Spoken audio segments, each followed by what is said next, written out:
नमस्कार मित्रों। अष्टांग योग का पांचवा नियम ईश्वर प्राणायाम।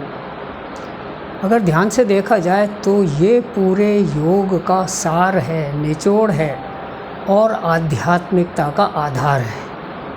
अगर हम ईश्वर प्राणायाम को अच्छी तरह समझ लें और उसको अपने आचरण में उतार लें तो हम कभी भी पाप में लिप्त नहीं हो सकते और आध्यात्मिकता की ओर लगातार प्रगति करते हुए निर्वाण को प्राप्त होने में सफल हो सकते हैं।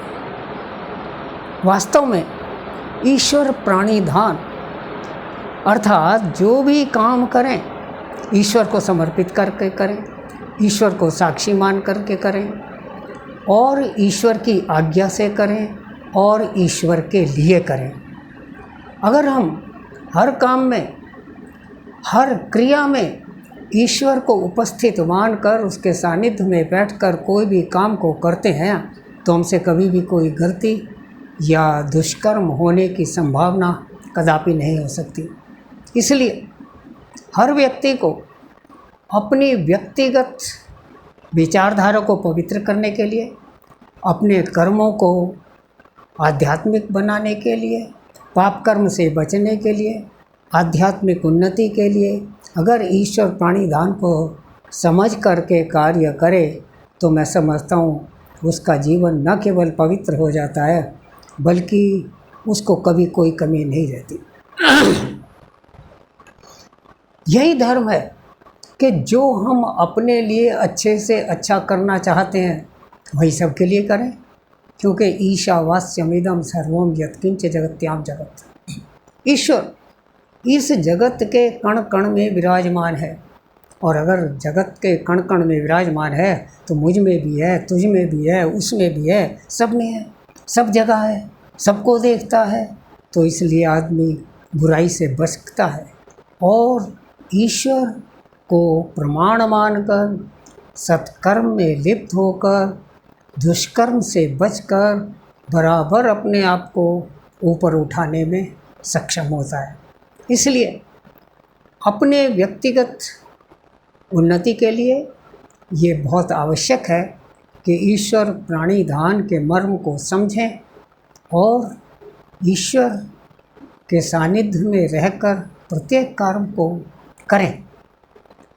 शायद अगर हम ऐसा करने में सफल होते हैं तो हमको आध्यात्मिकता के लिए, धर्म के लिए कहीं जाने की ज़रूरत नहीं, कोई विशेष कार्य करने की ज़रूरत नहीं, अनुष्ठान की ज़रूरत नहीं।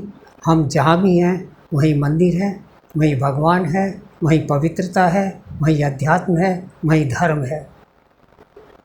इसलिए महर्षि पतंजलि ने अष्टांग योग का ये नियम बहुत ही सोच समझकर वैज्ञानिक तौर पर शायद तैयार किया होगा, जिसमें व्यक्ति अपने आचरण को, चरित्र को उच्च से उच्चतम बनाने में सफल होता है।